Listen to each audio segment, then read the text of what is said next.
Hello my beautiful cherry blossoms, and how are you all doing today? I hope you all are doing well. I'm Susan and welcome back to Susan's Accent ASMR. Today I thought I would give you guys an update of how I'm doing and where I've been while chewing on some gum.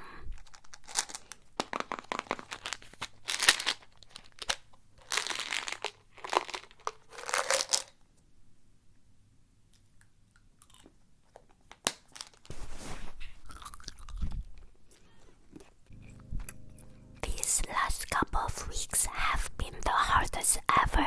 Aside from my pelvic injury, I'm feeling really sad, depressed, and a lot of grief. All of the terrible things all keep happening at once, and it's just been really difficult. I'll try not to cry while I tell you this story.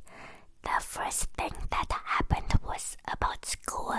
I was in the teaching program at SFU, and I was doing my practicum in a kindergarten classroom where we had to teach 60 to 90 minutes per day. This was the hardest experience ever, and every day I felt like I couldn't breathe and I was so stressed out. My teachers could see that I was really struggling and wasn't growing professionally as fast as they would like. So just before spring break, I sadly had to withdraw from the program. They say I have 2 years to come back to the program, but for now I have no idea if I want to return and if I want to become a teacher. Every day it felt like chaos and it was really hard to manage the class. The class had 19 children and I was left on my own. I don't know what I'll do now, and it's really scary not knowing.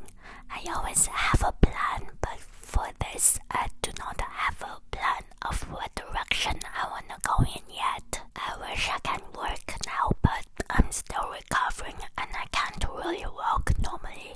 It's been about 3 months, so hopefully I'll be able to walk normally and faster. School has started again after spring break and I've been feeling very emotional. I'm going to miss my classmates and the children and everyone so much. I hope I figure out my next step soon. I have always had a passion for working with children and I still really do have a strong passion for working with them. I don't know if I want to continue working with children in the future. I have mostly been at home since I don't have anything to do. Sorry, I'm back. My camera died. As I was saying, I don't know what to do with my time, so I have been depressed, and it's really hard to film a video when you're feeling sad. Shortly after I withdrew from the program, I got super sick with body aches and headaches, and I felt like I was gonna die. That lasted for about 2 weeks, and I'm still not feeling my best. Afterwards, I found out that my grandma had passed away at the age of 96 years old. She lived in China, so it was really hard for me to see her and visit her, mostly because of the pandemic. I haven't seen her in 8 years, although I do sometimes see her through FaceTime. I remember she took care of me when I was a baby, and I also visited her for a whole summer when I was 1. She was really healthy and I thought she would live until she was over 100 years old. She was the last one of my grandparents, so now I don't have any more grandparents, which is really sad. A week later, we sadly had to put our yellow lab and my best friend Simba down at the age of 12 and a half. In the morning of Simba's passing, I went downstairs to check on him and he was lying on the ground, was unresponsive, and he had foam coming from his mouth. He was also crying and whining, which seemed like he was in quite a bit of pain. We brought him to emergency, where they took him in straight away. I was panicking and I didn't know what to do or say. There was a social worker who came to talk to us to help us process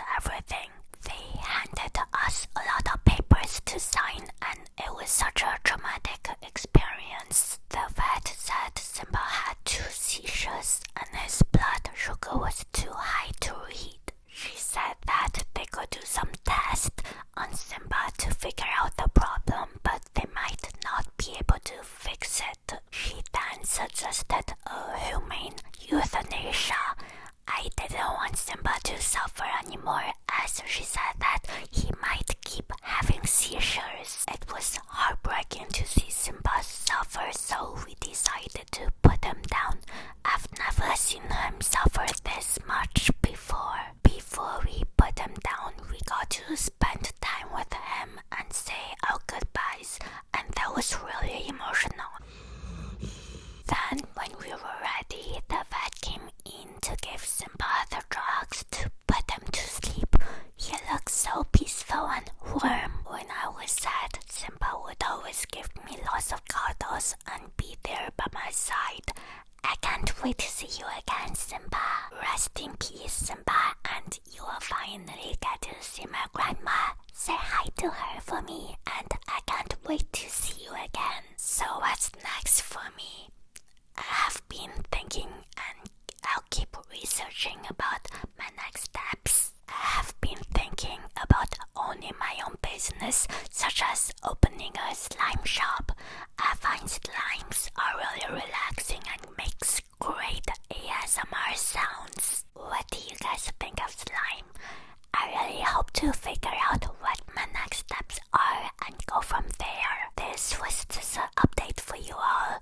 I don't like to make sad videos, but I think it's important sometimes to showcase this so that if people are going through something similar, you will know that you are not alone. Thank you all so much for listening and watching, and I hope that you have an amazing day or night.